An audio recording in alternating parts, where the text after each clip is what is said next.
How we doing, guys? Sam back at Anglers with you. Bear with me, I do have a little bit of cold today, but it is fishing's time, as it always is. So there's always a bunch of stuff going on, whether or not it's the right time of the year or not. I think the most exciting thing that's starting to pick up is the shad fishing in your typical areas, the higher end parts, the higher up waters, the headwaters, as we'd call it, of some of your major rivers, like the Potomac. There's Fletcher's Boathouse. There's a lot of access over there.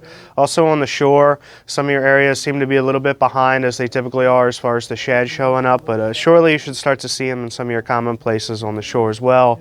Red Bridges is always a good idea to start there. There's a lot of area you can walk down if they're not quite all the way up to the headwaters. So shad fishing is great. There's all sorts of stuff you could use for shad, any sort of little jigs, spoons, small cast masters, small like Tony size spoons, things like that. We have a lot of options there. Of course, classic shad darts often rigged in a tandem with those spoons. If you are fishing at some of those Fletcher's places, you do want to have some weights with you just in case you need to help it get down a little bit, which you often are going to have to do. However, if you're on the shore, you can typically get away with just the weight of the lures themselves. Moving over to catfish. Catfishing has been terrific, probably the best we've seen so far this year. A lot of great areas from shore. They've been doing terrific over at Sandy Point. Jonas Green Park towards the evenings on the right-hand side of the park has been doing pretty well. So a lot of good options for catfish. Put some bait on the bottom. We've been getting in LY regularly, fresh, and of course if we don't have it fresh, we have vacuum sealed. But there's also a plethora of other baits you could use: shrimp, mullet. Catfish can be caught on so many different things.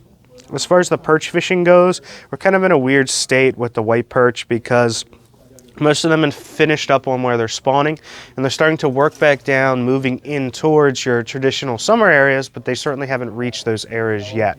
So it's kind of a tough process here. You're not looking at the headwaters anymore, but we're also not looking at like the open creeks on the Magothy or something like that. We're somewhere in between.